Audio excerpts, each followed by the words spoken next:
Alors,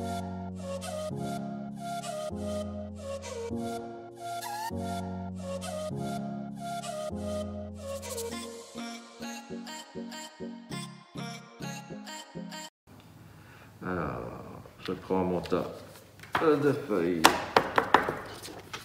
je l'assemble correctement, une pince à linge, deux pinces à linge.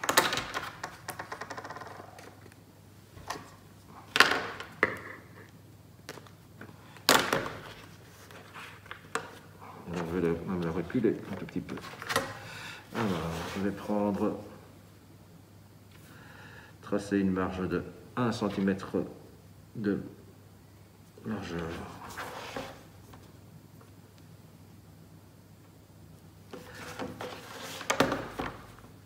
Je trace.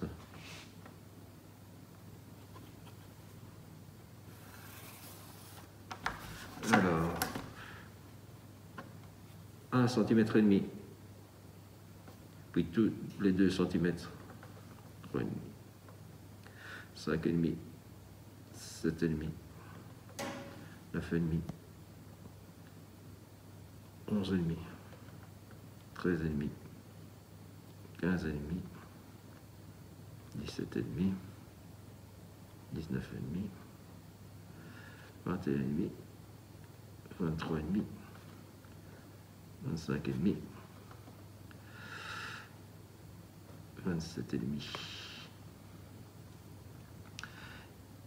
Et là, je vais le faire à 29. Je prends un petit clou. Je prends un marteau et je perfore. C'est une solution. L'autre solution, on passe avec la petite perforatrice, un trou, et on perfore. Donc je reprends le même trou et je perfore. Alors c'est un peu dur. Et voilà. Et ainsi de suite.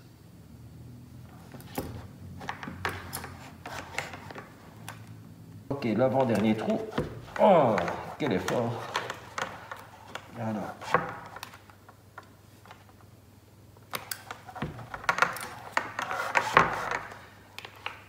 Voilà. Et voici mon dernier trou.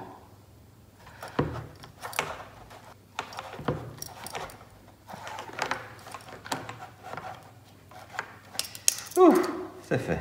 Et voilà qui est fait. Donc vous avez vos feuilles qui sont perforées. Elles sont bien alignées. Je rapproche mes deux agrafes latérales vers le bord. Par contre, celle-ci, j'en ai plus besoin. Je la mets sur les côtés. Maintenant, les travaux de couture. Alors, vous avez besoin d'une aiguille.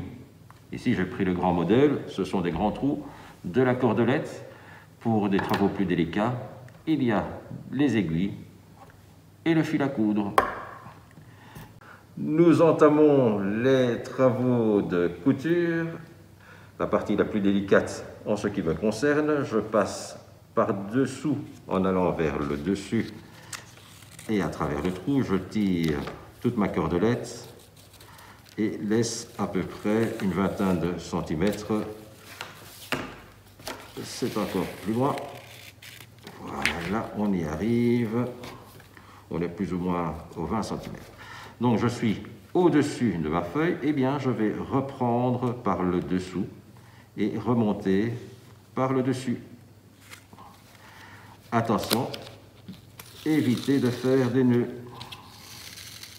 Je tire. Au début, c'est très compliqué puisque le fil est très long. Et voilà, mon premier trou recouvert. Ensuite, je passe au second. Je vais du haut vers le bas et je tire ma cordelette, toujours en évitant de faire des nœuds. Je suis à l'envers de ma feuille, je repasse vers le dessus et je tire, si ça veut bien, la cordelette.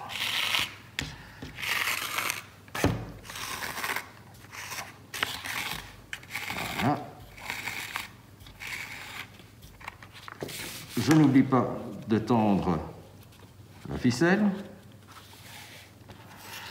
Voici le deuxième. Donc on voit bien, on essaye que ça soit vraiment perpendiculaire au bord de ma feuille. Pour cela, je dois le serrer. Je suis dans dessous, je vais dans le troisième trou, toujours par le dessous, et je vais vers le dessus cette fois-ci. Je tire ma cordelette.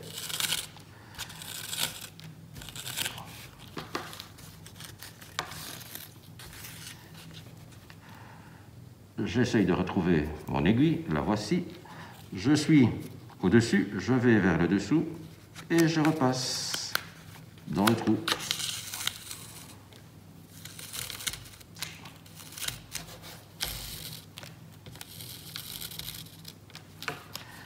Et je serre un maximum. Au-dessus, je vais vers le quatrième trou, vers le dessous. Et ainsi de suite, jusqu'au dernier trou de la feuille. Du dessous vers le dessus.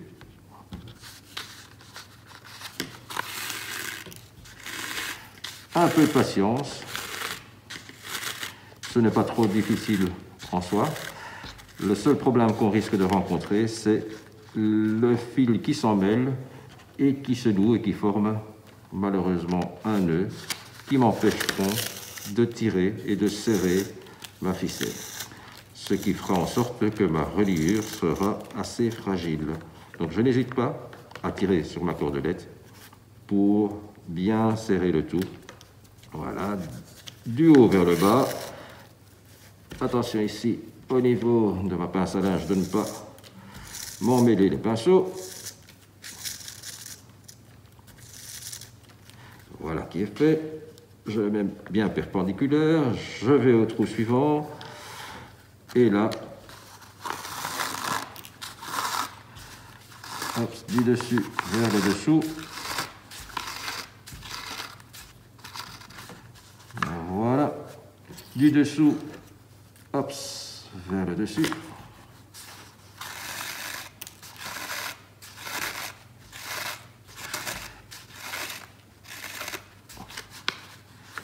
Voilà, on voit bien que le cahier est bien serré. Je suis en dessous, je vais vers l'autre extrémité, donc je prends du dessous vers le dessus. Alors ça devient de plus en plus facile puisque ma cordelette devient de plus en plus courte. Et donc les risques de nœuds diminuent en fonction de la longueur de ma cordelette.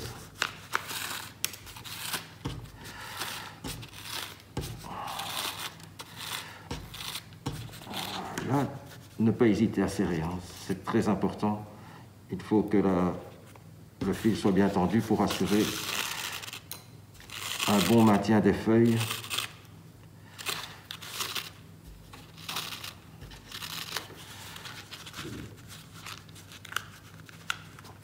Voilà. Pour les deux derniers trous, donc je passe par le haut. Alors attention, là ça devient de plus en plus embêtant du fait de la pince à linge. Alors ici, il va y avoir un petit nœud. Alors là, je dois bien faire attention. Ok. C'est simplement ceci qui est passé du mauvais côté.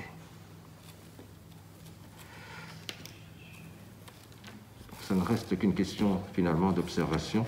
Je tire bien pour bien serrer ma cordelette. Je suis en bas, je vais repasser vers le haut. Et je tire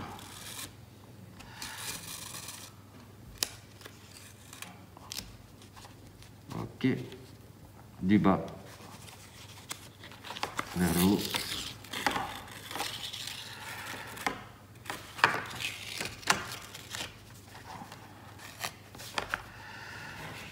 Et je repasse sur mon trou.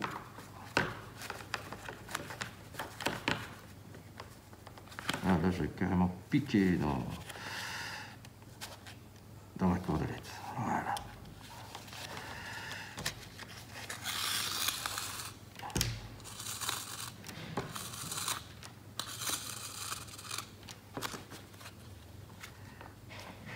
Je retends convenablement la petite corde pour éviter qu'elle ne se tortille sur elle-même. Voilà. Ce qui est un peu le cas ici. Voilà. Et là, nous avons fait que la moitié du parcours. Donc, vous voyez, les trous sont reliés face supérieure à un trou sur deux. De l'autre côté, pareil. Donc, ce que l'on va faire, on va maintenant aller du trou libre vers l'autre trou libre.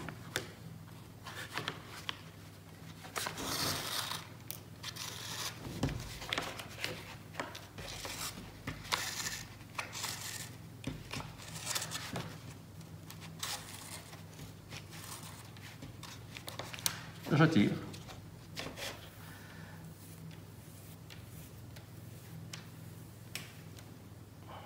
Hop là. Et même chose de l'autre côté. Trou libre, trou libre. Et je passe.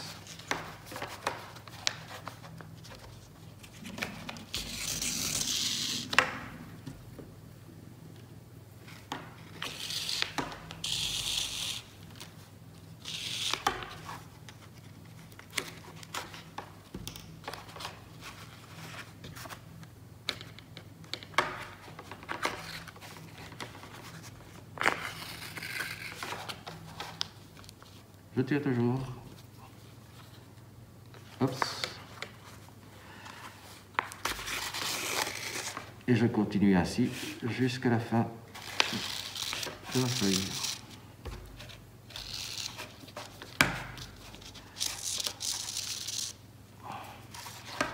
Voilà, je tire. Et donc là, c'est vraiment une question de patience, hein, puisque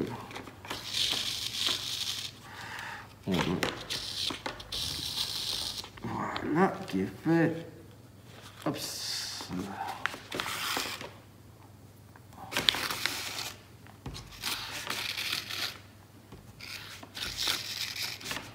Voilà.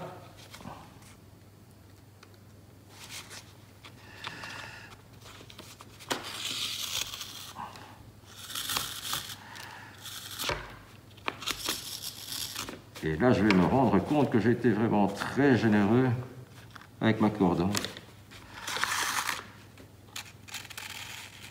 Ce qui m'a procuré quelques petits soucis de couture.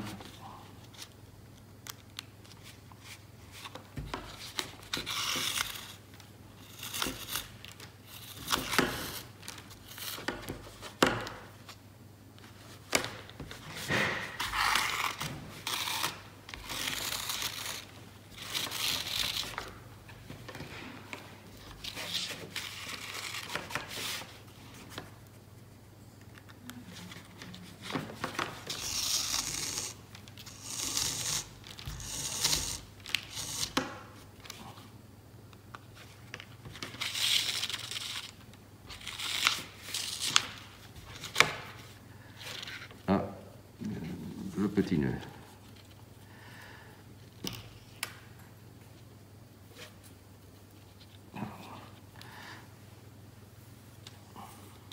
Donc une corde plus souple est plus appropriée. J'utilise de temps à autre aussi de la cordelette de boucherie, qui est beaucoup plus souple. Mais étant blanche, il y aurait eu moins de contraste pour la vidéo.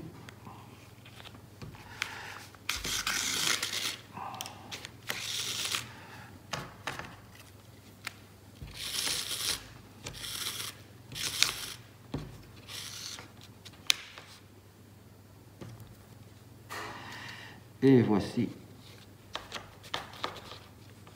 notre dernier trou.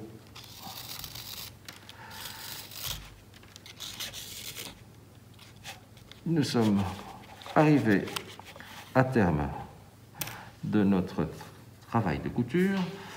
Je prends une petite paire de ciseaux, je découpe ma cordelette et je réalise un petit nœud de sorte à ce que ma corde ne s'échappe pas. Voilà.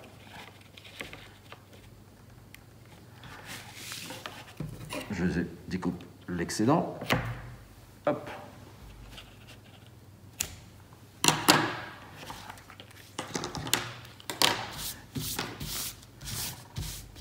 Et voici notre reliure japonaise exécutée. Il me suffit de tourner les pages qui, comme on peut le voir, sont solidement attachées les unes aux autres. Alors, petit problème de la reliure japonaise, c'est que vous avez une marge qui sera complètement invisible lorsque je tourne les pages. Donc, vos illustrations, il faudra les prévoir de les décaler vers la droite pour qu'on puisse les voir entièrement. Donc, vous perdez à peu près 1 cm de marge plus quelques millimètres encore de pli. Donc, voilà. Voilà, c'était notre premier tuto. Je vous remercie de votre bon accueil et de votre attention. À vous de réaliser votre reliure japonaise. À bientôt.